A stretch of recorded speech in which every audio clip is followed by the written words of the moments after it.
ॐ हिरण्यगर्भः समवर्तुताग्रे भूतस्य जातः पतिरेकु आसीत् तदाधार पृथिवीं ध्यामुते मां तस्मै देवाय हविषा विधेम। हिरण्यगर्भ ही पूर्व सम्यक तदा था समुत्पन्न सबका वही एक स्वामी। धारण किया भूमि को और द्यो को देव के हेतु धारे हविष्य। ओम देव के हेतु धारे हविष्य। ओम यह आत्मदा बलदायस्य विश्वे उपासते प्रतिशं यस्य देवः। यस्य छाया अमृतं यस्य मृत्युः तस्मै देवाय हविषा विधेम। जो आत्मदाता वही बल प्रदाता जिसके प्रत्यक्ष को सभी देव माने। जिसकी अमृत मृत्यु जिसकी प्रछाया किस देव के हेतु धारे हविष्य। देव के हेतु धारे यह प्राणस्थो निहिततो महित्वा एकः राजा जगतो श्रुतिपदः चतुष्पदः तस्मै देवाय हविषा विधेम। जो प्राण से जो निमित्त से महत से जो एक राजा जगत का हुआ है। जो ईश सबका त्रिपद या चतुष्पद किस देव के हेतु धारे हविष्य। ओम देव के हेतु धारे हविष्य। यस्य इमे हिमवन्तो महित्वा यस्य समुद्रं रसयाशः यस्य इमा प्रदिशो यस्य बाहु तस्मै देवाय हविषा विधेम। हिमवान जिसकी महिमा सुनाते सागर सरस नित्य गुणगान गाते। जिसकी दिशाएं बनी बाहु जैसी किस देव के हेतु धारे हविष्य। ओम देव के हेतु धारे हविष्य। येन्द्यो पुत्रा पृथिवीं च पृथ्वी च दृढा येन स्वस्तिस्तं येन नाकः। यो अन्तरिक्षे रजसो विमानः तस्मै देवाय हविषा विधेम। जिन्होंने किया हो हृदय भूमि को दृढ़ जिन्होंने प्रतिष्ठित किया नाथ स्वर्ग को। जिन्होंने रजस भी रचा अंतरिक्षे किस देव के हेतु धारे हविष्य। ओम देव के हेतु धारे हविष्य। ओम यं गन्धसी हवसात्तस्तभाने अभिषेक्षेतां मनसा रेजसा। यत्र अधिसूर उदितो विभाति तस्मै देवाय हविषा विधेम। उसे गंधसीर क्षणों से संभाले सुमन से प्रकाशित उसे देव देहे। तब अधिसूर्य होता उदित व विभाषित किस देव के हेतु धारे हविष्य। ओम देव के हेतु धारे हविष्य। आपः गयत् बृहति विश्वम् आयन् गर्भं दधाना जनयन्ति अग्निं। ततो देवानां समवर्तत वसुदेवः तस्मै देवाय हविषा विधेम। बृहद् विश्व में व्याप्त जो एक स्वामी करे गर्भ धारण जना अग्नि को भी। वही है महाज्योति सब देव गण का किस देव के हेतु धारे हविष्य। ओम देव के हेतु धारे हविष्य। ओम यः चित् आपः महिना पर्यपश्यत दक्षं दधाना जनयन्ति यज्ञम्। यो देवेषु अधिदेवः एकः आसीत् तस्मै देवाय हविषा विधेम। जो व्याप्त हो देखता है महत् से जो धारता दक्ष जन यज्ञ करता। जो देवगण में महादेव स्वामी किस देव के हेतु धारे हविष्य। ओम देव के हेतु धारे हविष्य। शीत जनित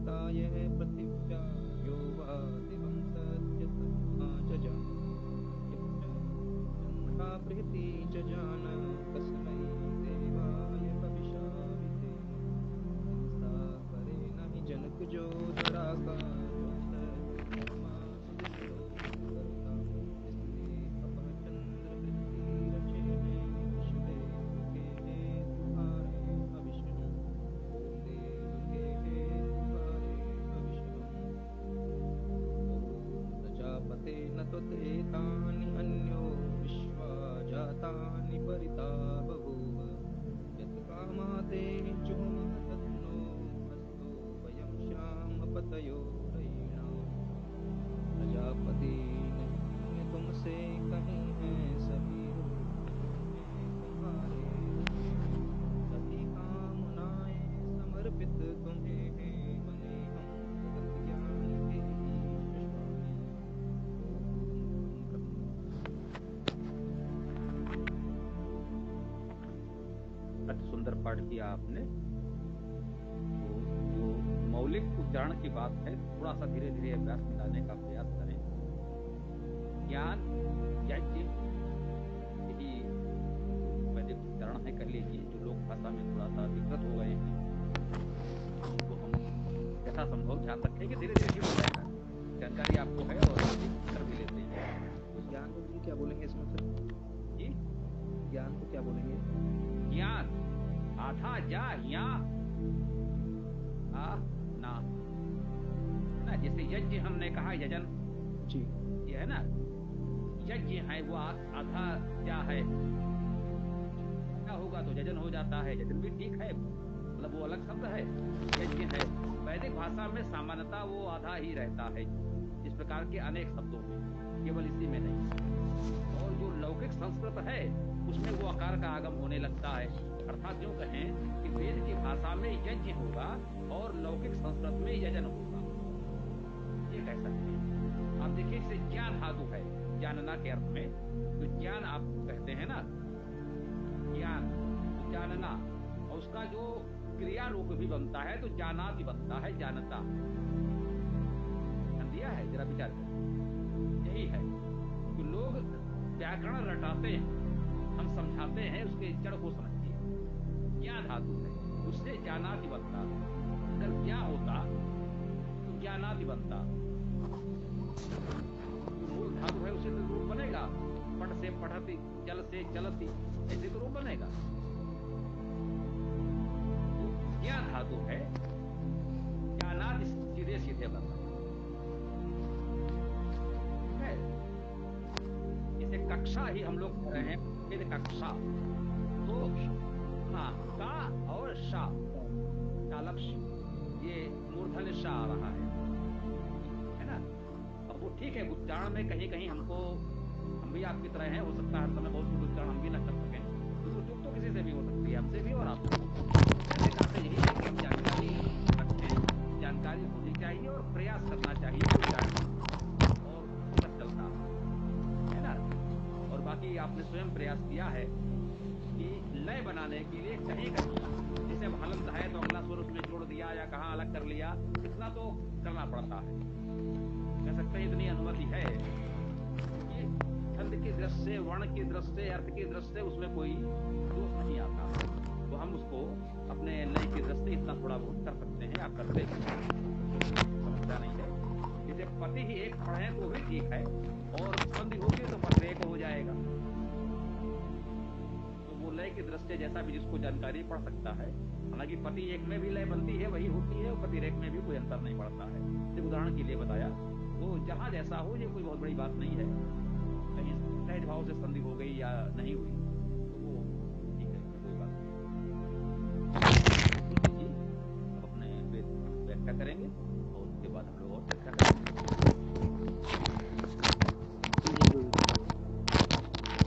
ओम यो असो आदित्य पुरुषः तो असो अहम्। ओम हम ब्रह्म मंत्र शक्ति। ओम यह प्राणतो निशतो महित्वा एकः पितराज जगतो बभूव। यह ईशस्ते द्विपद चतुष्पद, तस्मै देवाय हविषा विधेम। जो जो प्राण से जो निमिष से महत से, जो एक राजा जगत का हुआ है, जो ईश सबका विपद चतुष्पद, इस देव के हेतु धारे हविष्य, ओम देव के हेतु धारे हविष्य। मंत्रार्थ। यह अर्थात जो प्राण तो प्राण से, निमिष तो निमिष से, सिंचन क्रोशन से, महित्वा महत्ता से, महिमा से, महत से, एक है अर्थात एक, इत अर्थात ही, राजा अर्थात राजा प्रकाशक, जगतो जगत का संसार का बभूव हो गया, यह अर्थात जो अस्य इस द्विपद अर्थात द्विपद का, चतुष्पद अर्थात चतुष्पद का, ईशे अर्थात शासन करता है, तस्मै अर्थात इस, देवाय देव दिव्य प्रकाशमान के लिए, हविषा हविष्य द्वारा, विधेय विधान करे, विशेष रूप से धारण करे। भावार्थ। जो प्राण से तथा निमित्त से, सिंचन से, क्रोशन से, महत्ता द्वारा, महिमा से, महत्व से, एक ही राजा प्रकाशक संपूर्ण जगत का, सारे जगत का हो गया, जो इस द्विपद का, चतुष्पद का शासन करता है, उसके अतिरिक्त इस देव अर्थात दिव्य प्रकाशमान के लिए हम इस द्वारा विधान करें, विशेष रूप से विधान करें। संपूर्ण सृष्टि का एकमात्र शासक ईश्वर परमात्मा ही है, तथा वह अपनी स्वयं की महिमा से ही सृष्टि का ईश्वर, स्वामी, नियंता बना हुआ है, उसे किसी अन्य की आवश्यकता नहीं है, अतः एकमात्र वह परमात्मा ही उपास्य है, अन्य कोई नहीं। यह सर्वनाम है, प्राणतों में वह उपसर्ग है, अन धातु का अर्थ है जीवन होना, चेतन होना। निमिषतों में नी उपसर्ग है, निमिष धातु का अर्थ है सिंचन करना, पोषण करना। निमिष का अर्थ यह भी होता है पलक झपकाना, आंख बंद करना। महित्वा में मह धातु है, जिसका अर्थ है महत्व होना, सम्मान करना, सत्कार करना। मही का अर्थ है प्रकाशित होना, बढ़ना, बोलना। एक संख्या है, इत अव्यय है, राजा में राज धातु है, जिसका अर्थ है दीप्त होना, प्रकाशित होना, शोभित होना, जीतना। जगतों में जग धातु है, जिसका अर्थ है गति करना, लेना, घर्षण करना। बहुवचन में भू धातु है, जिसका अर्थ है होना। ईशे में ईश धातु है, जिसका अर्थ है अधिकार होना। द्विपद में द्विसंख्या है, पद का अर्थ है चलना जाना। चतुष्पद में चतुसंख्या है, पद चलना जाना। कस्मै सर्वनाम है, देवाय दिव्य धातु, जिसका अर्थ है गति करना, प्रकाश करना, स्तुति करना, आनंद करना, प्रीति करना, गर्व करना। हविषा में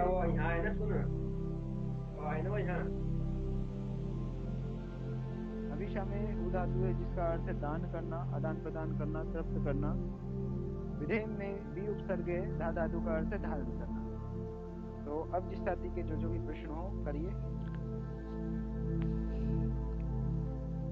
निमिष का क्या मतलब है गुरुजी इसमें?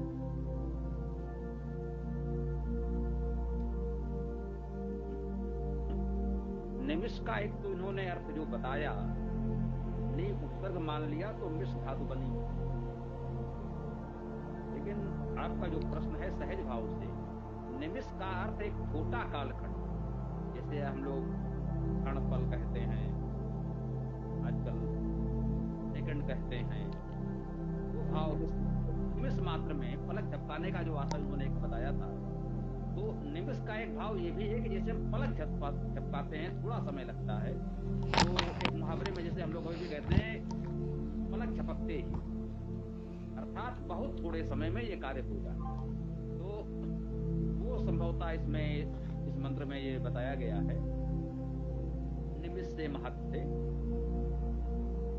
अर्थात बहुत थोड़े समय में ईश्वर ने ये कार्य किया या उसको करने में समर्थ हुआ। यह है कि उसको कोई भी कार्य करने के लिए अधिक समय की आवश्यकता नहीं है, वो सर्वसमर्थ है और पलक झपकते ही कुछ भी कर सकता है। उसमें एक भाव ये भी व्यक्त हो रहा है। बाकी उसका जो नि और मिष का धातु अर्थ है वो भी हम ग्रहण कर सकते हैं। ठीक है, आगे बताएं। नमस्कार गुरुजी, मेरी आवाज आ रही है ना बराबर? जी गुरुजी, मेरा ये प्रश्न था कि इसमें लिखा है द्विपद है, चतुष्पद है, लेकिन संसार में तो और भी जीव है जिनके पैर ही नहीं है और जिनके 4 पैर से अधिक पैर है, तो क्या उन पे ईश्वर शासन नहीं करता है? ईश्वर तो सब पे शासन करता है, फिर ऐसा उनके बारे में चर्चा क्यों नहीं है यहाँ पे? हाँ, ये प्रश्न केवल इस मंत्र तक रखेंगे तो छोटी बात होगी। ये एक ऐसा सामान्य प्रश्न है जो पूरे वेद पर कहें तो कुछ ठीक होगा, सच कहें तो ये संपूर्ण साहित्य पर लागू होता है, संसार के संपूर्ण साहित्य पर। मेरे मैं क्या कहना चाहता हूँ, संपूर्ण संसार के संपूर्ण साहित्य पर लागू होता है। सामान्यतः उन्होंने कहा द्विपदा चतुष्पदा, 2 पैर वाले और 4 पैर वाले। कह सकते हैं एक सामान्य रूप से हमने कहना चाहा कि जैसे हम मनुष्य हैं या हमारे पशु हैं, इतनी सी बात हो गई। और यही साहित्य है व्यंजना में, उसमें वो सभी सम्मिलित हो गए। अब 2 पैर वालों में आप कहें पक्षी भी तो हो गए 2 पैर वालों में। और आपकी बात ये भी है कि बहुत से हैं जिनके 2 से अधिक पैर भी हैं, 4 से अधिक पैर भी हैं, और कह सकते हैं नहीं भी हैं, उस पैर के अर्थ में कहें। परंतु अब थोड़ा सा और व्यापकता में आइए, पद का अर्थ चलना है, तो वो भी गतिमान है। 2 प्रकार की गतियां हैं, 4 प्रकार की गतियां हैं, अनेक प्रकार की गतियां हैं। तो कभी कभी हम लोग कुछ थोड़े से संकेत में उदाहरण के रूप में ले लेते हैं, और साहित्य में, काव्य में, इस व्यंजना में से सबको समाहित कर लेते हैं। उदाहरण के लिए हमने जैसे यहाँ भाई कि पुलकित जी, कोमल जी, जरा सा आप लोग कुछ बताएं। तो हमने 1-2 जो प्रमुख हमारे ध्यान में हमेशा रहते हैं नाम भी ले लिए। इसका अर्थ नहीं है कि हम केवल आपसे ही कह रहे हैं, बाकी लोगों से बात नहीं करना चाहते। लोग कहते मेरा नाम तो नहीं लिया, तो सबके नाम तो नहीं लिए जा सकते होंगे। तो अनेक बार ऐसा होता है कि इस तरह के कुछ संकेत कर दिए जाते हैं जिसमें सब मान लिए जाते हैं। थोड़ा सा मैं 2 मिनट ले रहा हूँ। आपका प्रश्न भी बहुत अच्छा है और कई अन्य प्रश्नों का उत्तर इसमें नहीं हो सकता है। जैसे वो बड़ व्यवस्था का बहुचर्चित मंत्र है, तो एक मंत्र में ब्राह्मणों मुखमासीत, एक मंत्र में 4 वर्णों का उल्लेख आया है। तो प्रश्न वहां उठेगा, क्या 4 ही वर्ण हैं? नहीं, 4 ही वर्ण तो नहीं है, वर्ण तो अनेक हैं। यजुर्वेद अध्याय 30 में शताधिक वर्ण हैं। वर्णों की संख्या तो 100 से अधिक है। और पूरे वेद में, चारों वेदों में कहीं भी ये नहीं कहा गया है कि पूरे समाज को 4 खातों में बांट दिया जाए, अर्थात केवल 4 वर्णों में, 4 भागों में पूरे समाज को बांट दिया जाए। ऐसा वेद में कहीं नहीं कहा गया है। इतने बड़े समाज को आप केवल 4 भागों में नहीं बांट सकते। लेकिन पुरुष सूक्त में उदाहरण के रूप में ये रखा गया, यजुर्वेद अध्याय 30 में 100 से अधिक वर्णों की जानकारी आपको दे दी गई, पूरी चर्चा कर दी गई।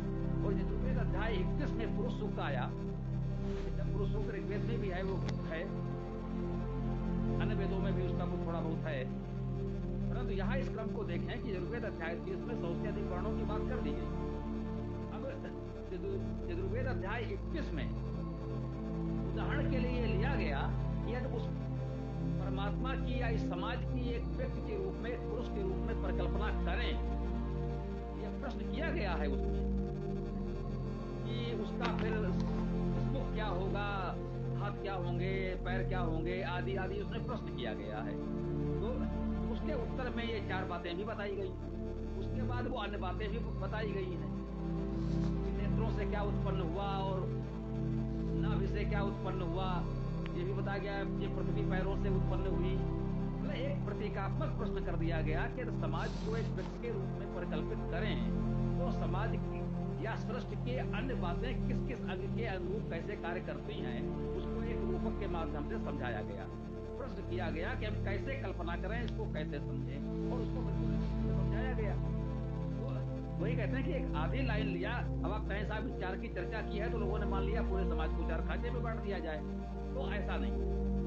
प्रत्येक मंत्र में, प्रत्येक पद में इस तरह से सारी बातें तो दोहराई नहीं जा सकती। तो वैसे ही यहाँ पर कहा गया द्विपदा चतुष्पदा। सामान्यतः हम जो समाज में रहते हैं, जहाँ भी आप रहते हैं, तो सहज भाव से जो हम देखते हैं हमारे घरों में, या तो द्विपद अर्थात मनुष्य रहते हैं, या हम पशुपालन करते हैं।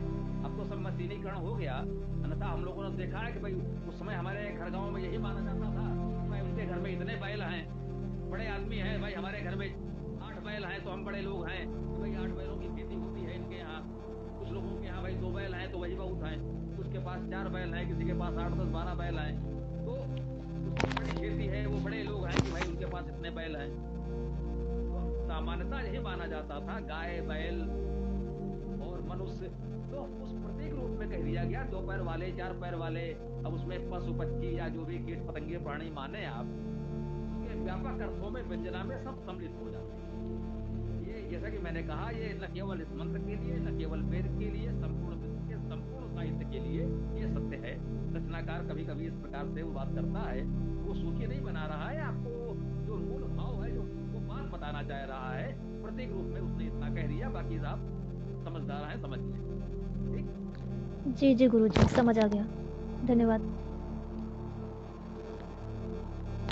अच्छा लगा, मैं ये प्रशंसा हुई। और आगे कोई बात को बताएं, और का या जो चाहे तो ऋषि जी पाठ कर लें, इतना किसी साथी का प्रश्न हो तो सोच विचार कर लें इतने मन में। बात है।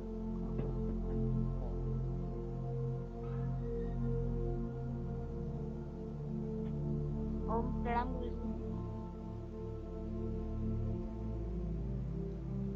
आप बताओ।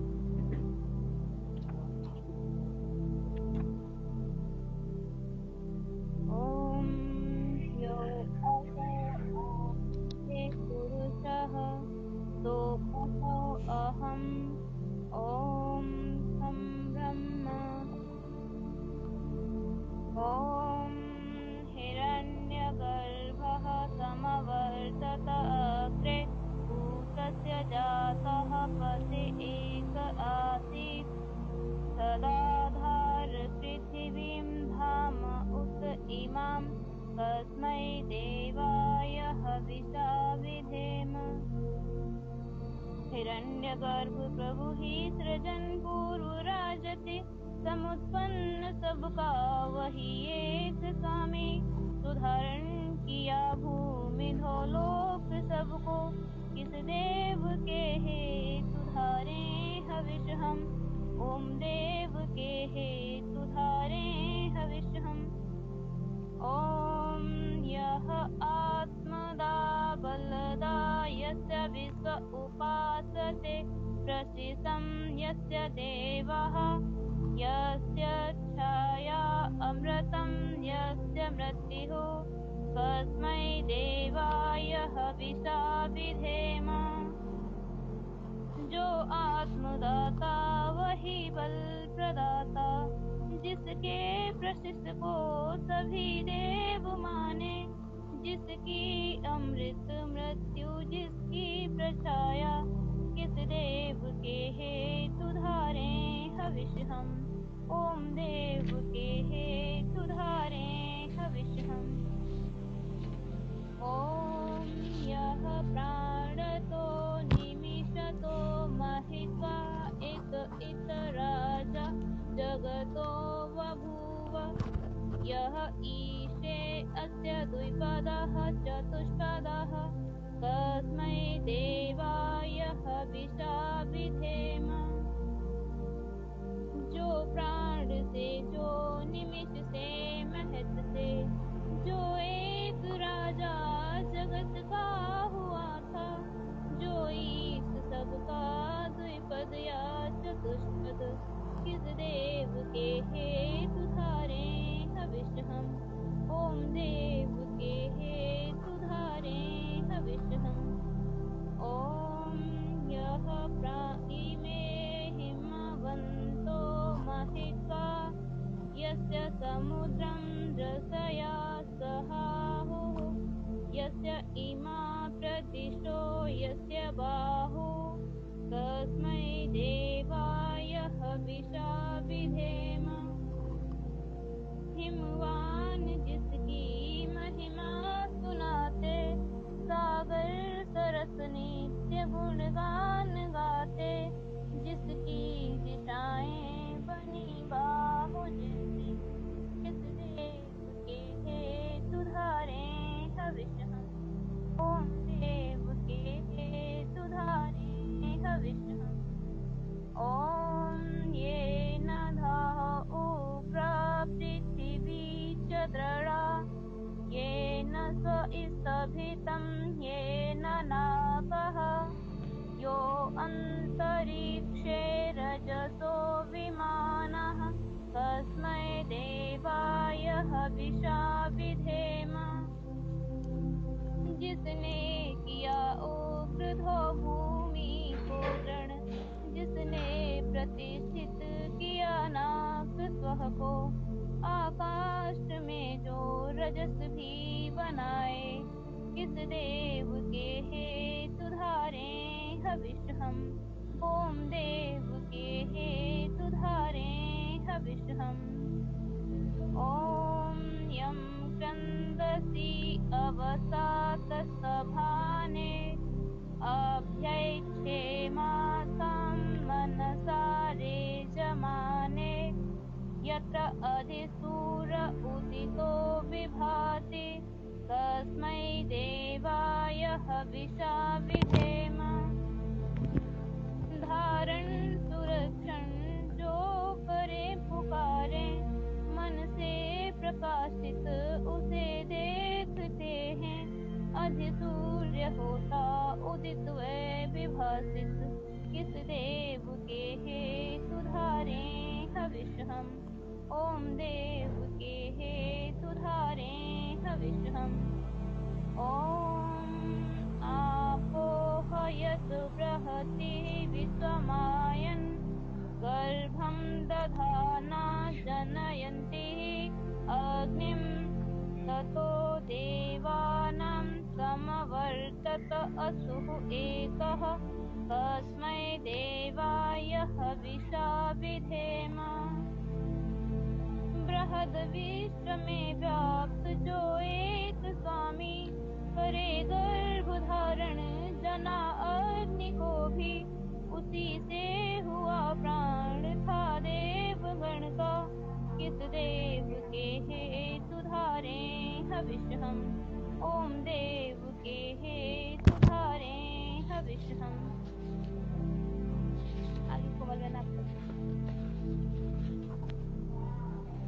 जी करेंगे। एक मिनट आपसे कहना चाह रहे हैं, जैसे जो आप हिंदी काव्यानुवाद पढ़ रहे हैं वो मूल लय में है, ठीक है। जो संस्कृत वेद मंत्र है वो भी उसी लय में है। कभी आपने सुना भी होगा, लौकुश जी ने पाठ किया है। दोनों का छंद और लय बिल्कुल एक सा, जैसे आप पढ़ते हैं काव्यानुवाद में, वही प्रयास करें।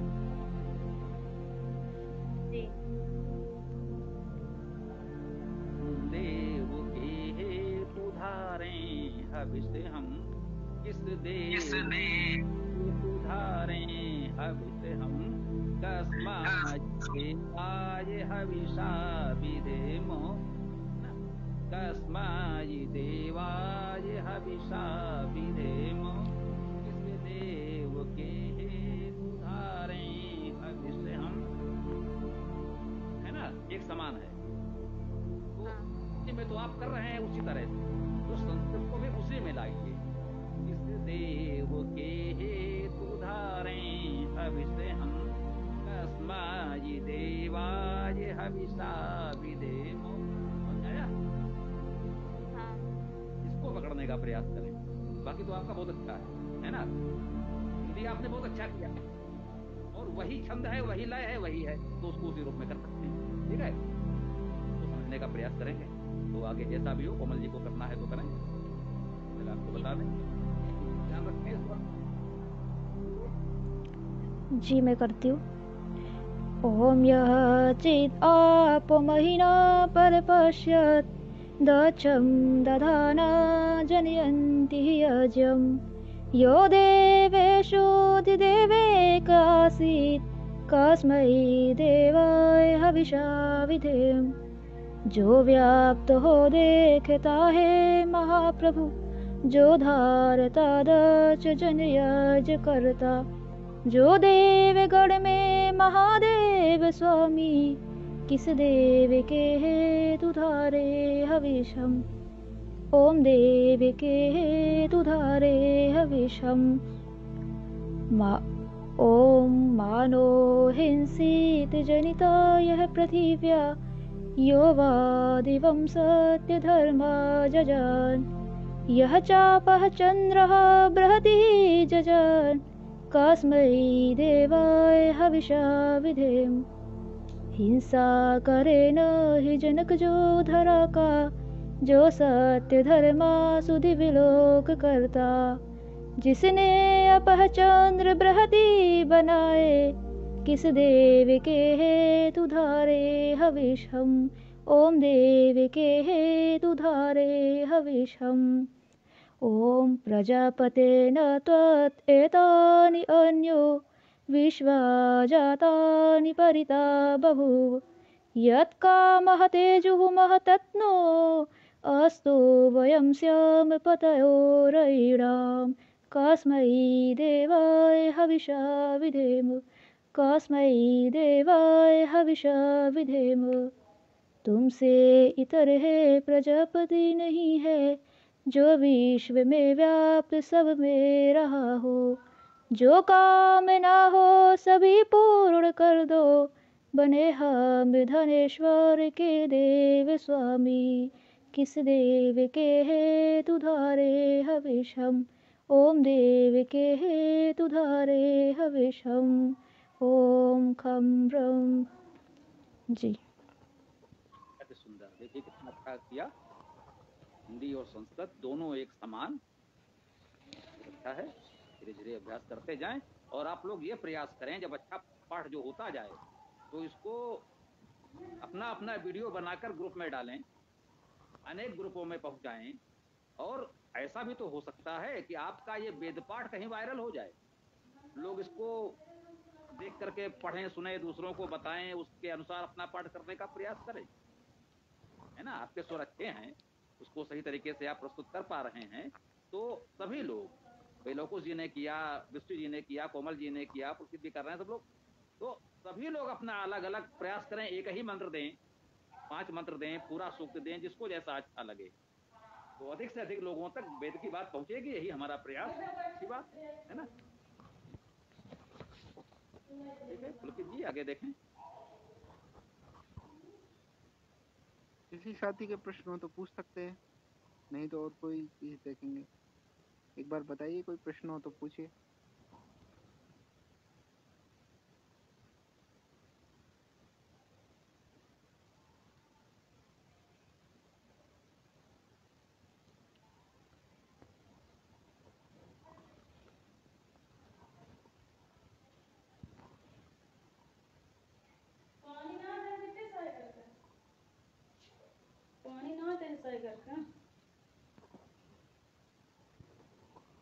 गुरु जी, आज प्रश्न तो नहीं लग रहे किसी के हैं।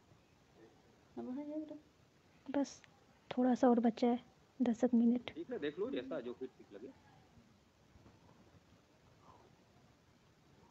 और कोई साथी करना चाहता हो तो पाठ कर लीजिए, समय है तो अपने पास।